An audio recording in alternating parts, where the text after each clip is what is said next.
Hello and welcome to our short video on 15 tips and tricks for managing iPads in your classroom. This is brought to you by TCEA. You can find us at tcea.org. Love to have you visit.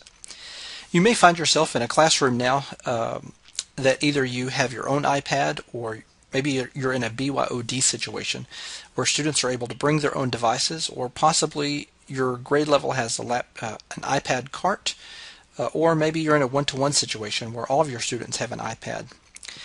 Regardless, you might notice that you now have some procedures or steps that you need to include in your teaching structure that you didn't have prior to having that device in your classroom.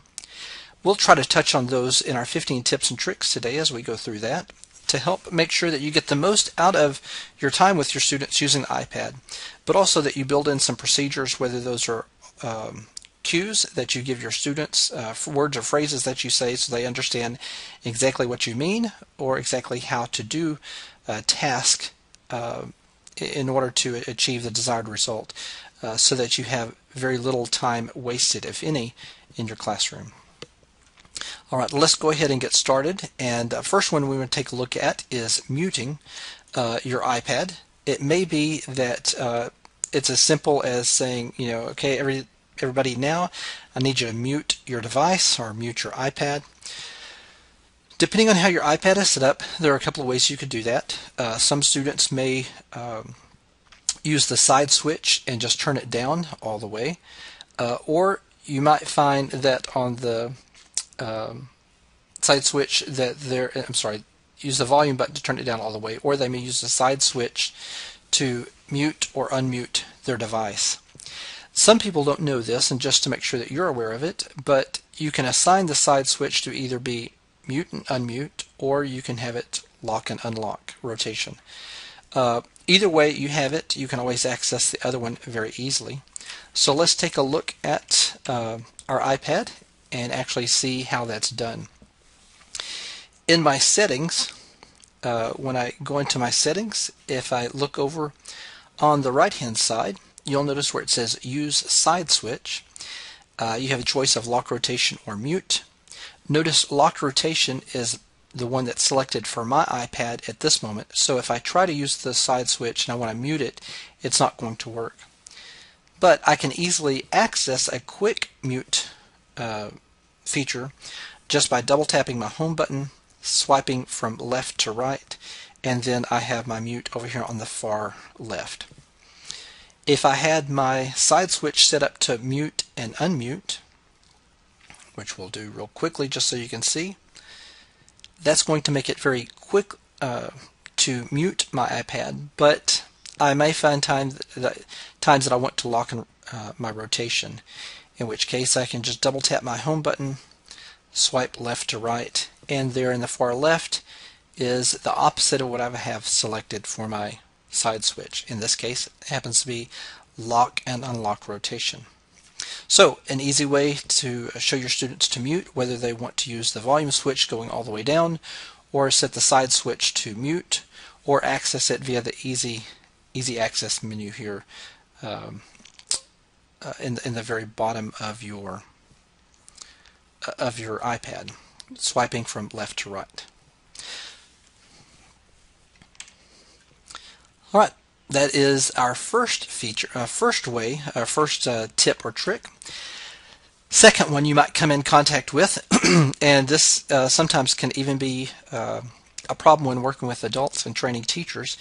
They don't want to put their device down, so at least with students you might want to have a cue where you say something like, show me your happy hands or jazz hands, or you have some type of cue. In which case it signals to the students, okay, not only do I need you to put your devices down, but I need you to give me your attention. And so that way they're holding up their hands. Hopefully means that they are not only not touching the device, but hopefully they are now listening to you, whether you're giving further instructions or clarification to them for that moment. So happy hands is an important cue that you might want to consider giving to your students. Depending on the grade level, would determine how exactly you say that or give that signal. Especially for younger kids, happy hands or jazz hands, might work perfectly. For older students, you might think of something a little bit more cool.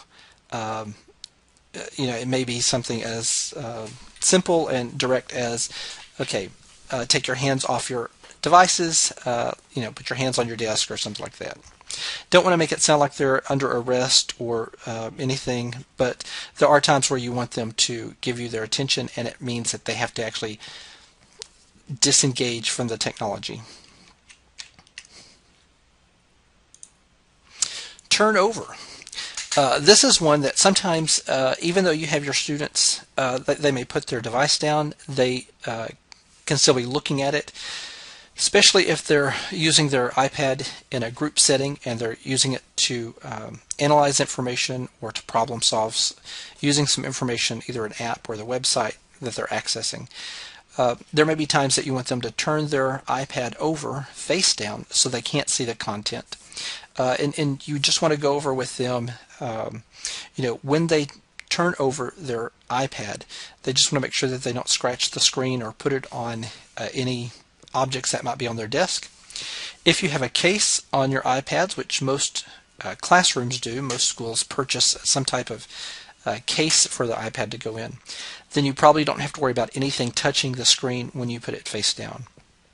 But just something to be aware of, that if you have your students turn over their iPad, that you want to just kind of clarify with them not only what that means, but how to do that where it doesn't scratch the glass, that there's nothing, on the desk or the carpet if they're working in groups on the floor or something like that. Screenshot. This is going to be one of those that probably one of the first things you want to teach your students about using their iPad.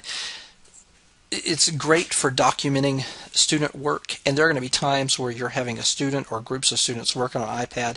They're not going to be finished with it, and it's time to shut down the app or turn in the iPad, something like that. And yet you're going to need documentation that they finished or at least got to a certain level of mastery of whatever they're working on. In that case, having a screenshot is going to be very handy. Sometimes the app will actually allow you to save what they're working on as a photo, or actually save the file, but sometimes that's not always the case. And so you might want to take a look at saving their information as a screenshot. It doesn't actually save in the app and that type of thing, so they may lose their work, but at least it gives you something to go on if you need documentation that they were on task, they achieved or did this much work in the allotted time. In order to do a screenshot, you'll want to hold down the on-off switch at the very top of the iPad, and then press and hold, real quickly, the home button. And you'll notice when that happens, it will give you two clues that you did a screenshot. One will be the audio click, and another will be that it fades to white and then back to what you see. So let me do that one more time. I'm going to hold the on-off or sleep-wake button at the very top, and I'm just going to tap the home button, and you'll see it took a screenshot right there.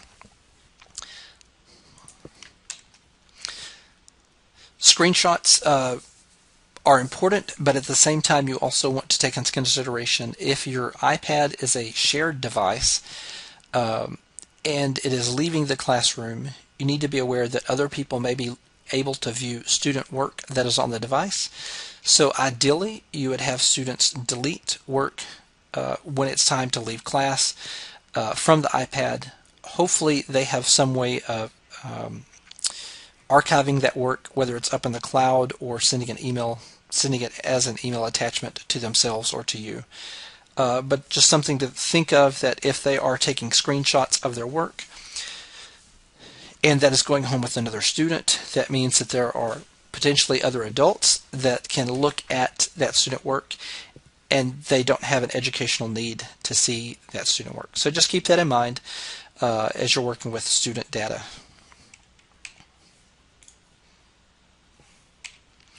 All right, placement of the iPad. This is going to be critical, especially if you have desks in your classroom. If you have your classroom arranged with tables, it's not going to be as critical because there are a little bit fewer problems that can take place with tables. But if you have discs and your students are sitting not in death rows but in groups, then you want to make sure that you instruct your students on when you turn your iPad over or when you put your iPad down on the desk, whether it means we're now getting up to go to the restroom or you're going to go, back to the class library and get something or whatever, that there's a specific place for that iPad. Most likely it's going to be in the middle of their desk, on their desktop, their old-fashioned desktop. But if they're sitting in a group setting, it may be to that center corner, upper center corner of their desk. Wherever is going to be least likely that it gets bumped or knocked off or hit by another student. So think about where you want students to place their iPad when they're finished with their work or when they're putting their iPad down. Make sure that you clarify that with them, and then you reinforce that as you go along, so that way it becomes kind of just a way of life for your classroom.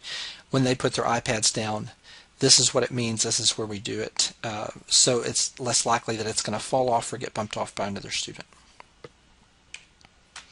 Sharing the iPad can be very tricky, and yet it's a very critical thing to do. And here, when I'm talking about sharing your iPad, it's not as a shared device where some students use it today, may take it home, and another student takes it home tomorrow, that type of thing. That's a different type of sharing completely.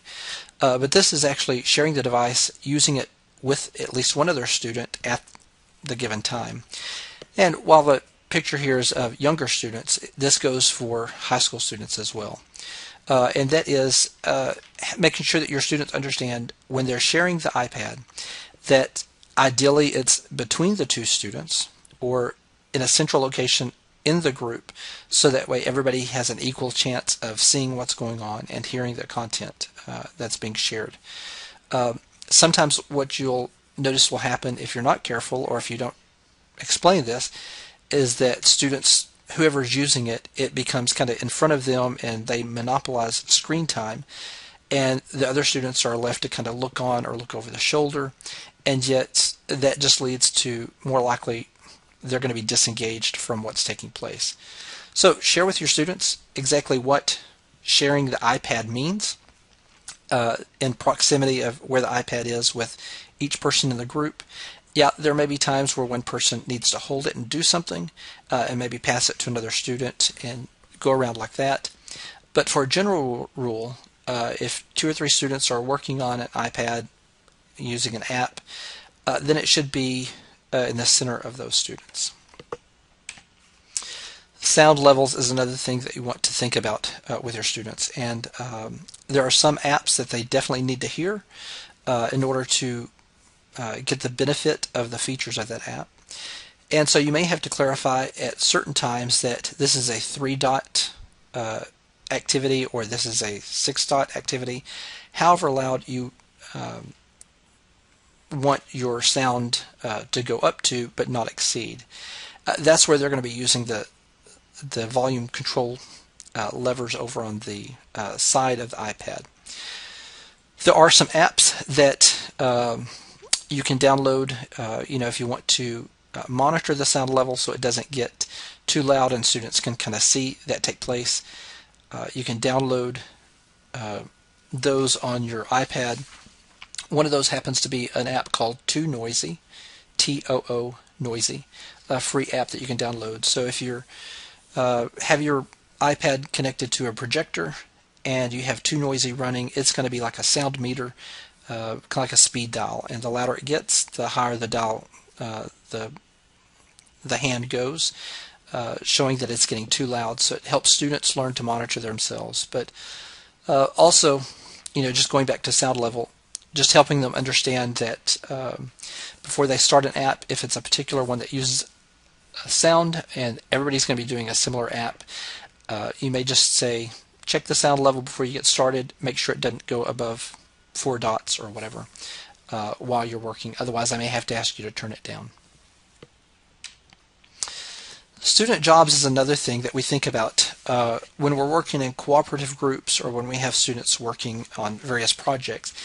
And yet the same thing holds true when we have an iPad, and that is if students don't have a specific task when using an iPad, then what you're going to find out is kind of like that pecking order. So there's going to be one student who assumes control of it and monopolizes it for whatever reason, and there's going to be at least one other student who abdicates to that or acquiesces to that and allows the other student to monopolize it. In which case, they're both doing themselves and each other a disservice, that each person should have a specific role. So if you have students working in groups of 3 or 4 using an iPad, then you might have one is, if they're maybe using a video, a camera app to take some video, and then they're going to be recording some data in an app or researching some data in an app, then think about what those student jobs could be. So you have a videographer, you have your timekeeper and task manager, you might have your reporter, or whether that means reporting out on paper and orally a little bit later, or reporting out, recording it in a Google Doc or something like that. Keeping students on task by giving them specific jobs will help tremendously with managing behavior in the classroom and helping them get their assignment completed in a timely manner.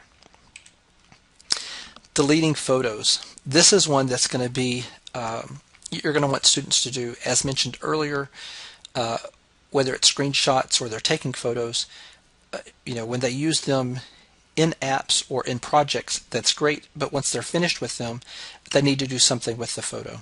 If they need to archive it and save it to their Dropbox or Google Docs or email it to themselves, that's great, but when it comes time to turn in the iPad and it's going to another student or possibly even another class, then they really need to remove their photos from the iPad. Not only does that prevent others from having access to their work, it also prevents others from seeing them.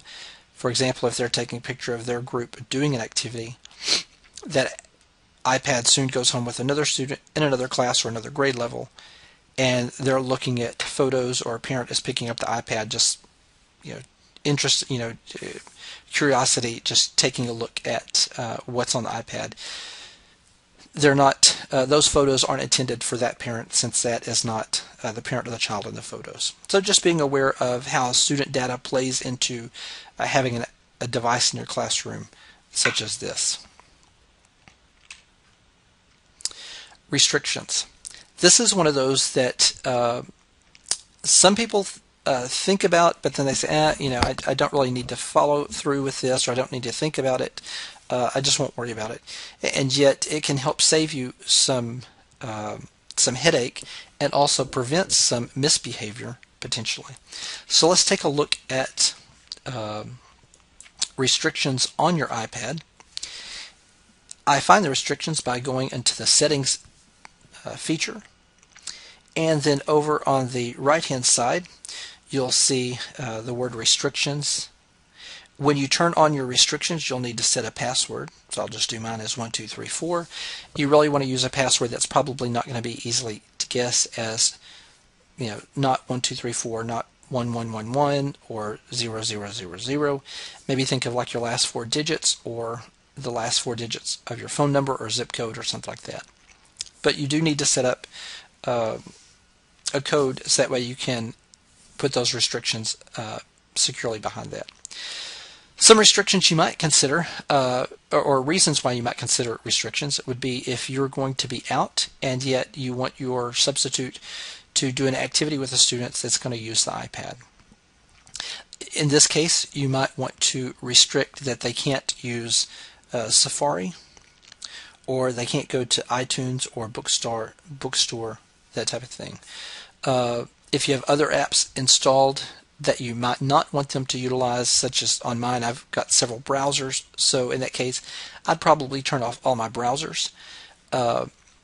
It just means that something less likely is going to happen. Now hopefully you have a good sub that's going to monitor and keep them on task, so it's not an occasion. But I have heard of 1 or 2 subs that even though they've been given lesson plans and they understand what's expected, they might lean more towards the babysitting side. And so you really want to just make sure that when you come back to school, you don't have to worry about any angry parents coming up saying, hey, this is what my child did and why did you let this happen, even though you weren't there. So thinking about some restrictions. Other things might be turning off the camera or FaceTime, preventing them from deleting apps or installing apps may be handy. Depending again on the grade level of your students, some restrictions are going to be more appropriate than others. Some may just be that students are accidentally messing up something on your iPad. So if you start seeing some things happen or noticing some things happening, you might take a look and see, is there anything in the restriction settings that would help me better manage this and prevent those from happening. You can see there are lots of features that you can access or allow, and so you might take a look at that and investigate as far as such as if I was in a classroom working with students on a daily basis, then I would definitely turn off in-app purchases. Even though they may not have a credit card on the iPad that they're using, it's just a feature that they don't need to jump into, because then they're going to get sidetracked. It's going to take away class time and that type of thing. So restrictions are very important to be familiar with and to take a look at. All right, Spotlight Search. That is going to be one that, especially once you accumulate a lot of apps on your iPad and start organizing them in folders, and whether you say apps are organized by home screens, where the first one is general use, the second one is going to be math, third one is going to be science, if the iPads are going to be shared among a variety of classes. But you might find you get to the point where you start having things in folders, and soon students don't remember, okay, exactly where is that, or how do I find it, in which case you want to help them understand how to do Spotlight Search. To do the Spotlight Search, of course, we're just going to go on any window once we get out of our apps, swiping left to right until we get to the far left, and then go one more, and then we're going to get a screen that looks like this. So I can type in part of my app name. It doesn't have to be the first part, just somewhere in there. And it's going to give me a list of apps that fit that naming part. Now, you might see Translate and Currents don't have any, they don't have GOO in them, but they are Google apps, and so those are popping up. On the right hand side, you'll notice that it is telling you where that app is located. If it says top hit, that means it's saying this is probably the one you're looking for. But if it's not the top hit, then it's going to be telling you what folder that happens to be in. So for example, Translate shows that it's not in a folder, so I know it's on one of the desktop screen, one of the screens, while Google Voice is in my folder called Productivity. Google Drive is in a folder, but because it's the top hit, it's not telling me what folder that happens to be in. When you, one thing you might want to take a look at is in your settings. When you are looking at your Spotlight Search, on the right hand side, you want to identify when students use the Spotlight Search, what are they searching? Most of the time, you're going to want students' iPads to be just on applications.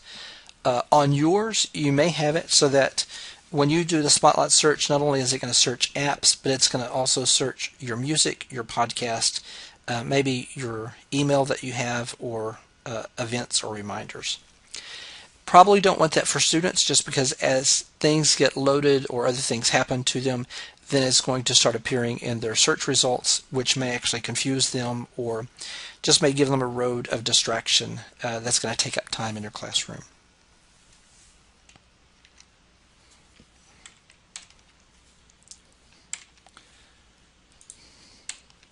All right, so after Spotlight Search, we have accessibility.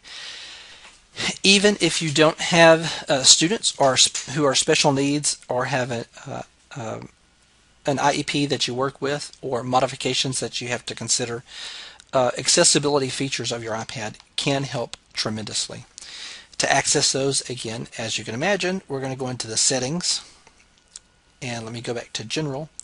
And down on the right hand side, almost at the bottom is going to be an accessibility feature.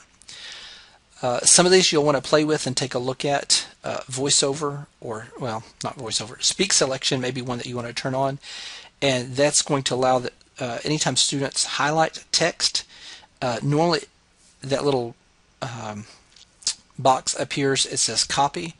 Now that box, when it appears, not only will it say copy, but it will also say speak. And so if they select something in a web page or a book that they're reading, they can tap on speak and it will read it aloud to them. Speak auto text. If for some reason you need to use Zoom or VoiceOver, you might take a look at that. Other features that are listed there: assistive touch or the home click speed. Just might be some things that you want to consider depending on the level of your students and what population you're working with, what their specific needs might be. All right, let's go back to here, and next one is guided access, almost to the end here. Guided access is going to be really important if you're working with students and you want them to stay within a particular app. Sometimes you might want to do this if you're working with teachers and you're trying to show them a particular app. Not that they would ever jump out and go try to check their Facebook or anything, but I have heard that's happened in the past with one or two folks. So, but using that with your students is going to be very handy. I'm going back into accessibility there in general to accessibility, and notice on the right hand side there is guided access. Now when you turn it on, you're going to need to set the passcode, and you also want to play with the app that you're using. What guided access is going to do is that it's going to allow you to say, I want a student to get into an app, and here's the only place that they can click, so I don't have to worry about them getting out of the app or going to something that they shouldn't go to. So let me set a passcode here. I'll just set 1234 for training purposes. It's wanting to make sure that I remember that passcode. And so now let me pull up an app. We'll say I'm going to do Sock Puppets.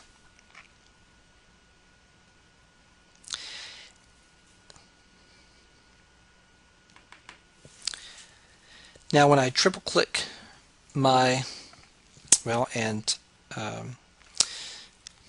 Air Server doesn't want to show this portion because it's doing a little bit more things on my iPad, but when I triple click my home button, it's going to allow me to actually take my finger and draw around areas that I want to say make this little area accessible. So when you do that, you want to go ahead and get out of, actually start the guided access and play with the app as if you're a student.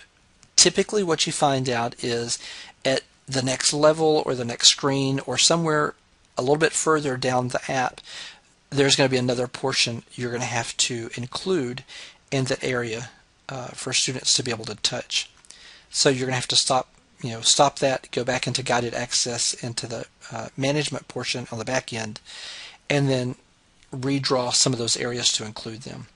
Guided access can be great because it can help keep students focused on one app as opposed to closing an app and getting into another. But again, that partly goes back to teacher management and how well you monitor your class. If you do a good job of monitoring your class, then you should be less likely to have students get out of apps and to sneak into other apps that they aren't supposed to be in. And the last one is a web clipping. When we do a web clipping, what we're going to be basically doing is creating a bookmark, except instead of saving that bookmark within the browser, whether that happens to be Safari or Chrome or Puffin or whatever the browser happens to be on your iPad, it's actually going to save it to your screen, and it's going to look like a small app that resides on your iPad. So you can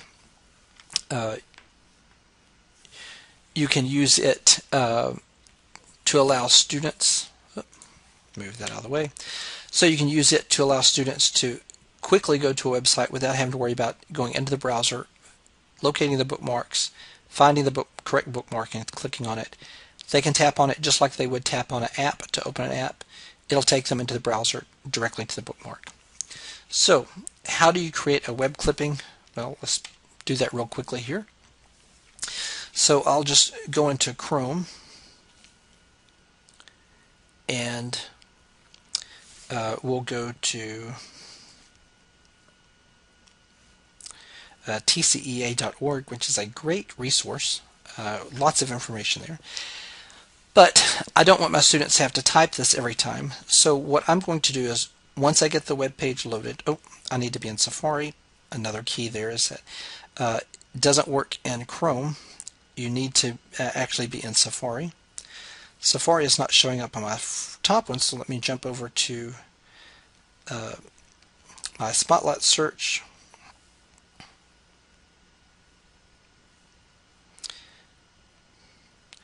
And did I uninstall it? What is the deal here?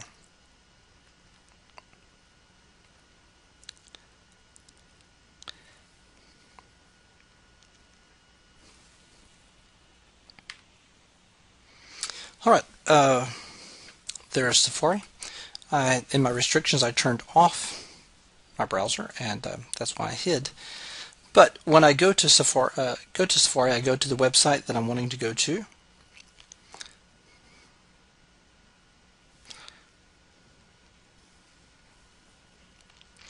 Once I get to the website, I'm going to click on the little actions icon. It's going to look like this small arrow jumping out of the box at the top. And I'm going to click on Add to Home Screen. It's going to take the title of the page and most likely truncate it, but it's going to attempt to give me a title. Most likely you'll want to rename that page because it's not going to be very meaningful to your students. So do that and then tap Add, and it will appear on your home screen, possibly at the end or the next available spot. May not be at the very beginning, but there is my web clipping. So anytime I want to go to this URL, I just tap on it like I would a app, and it's going to take me there. This is especially great if you have a particular Google Doc or service that you have your students use, like Edmodo, and you definitely don't want them to try to type it, and they may not be quite as adept in finding the bookmark within a particular browser.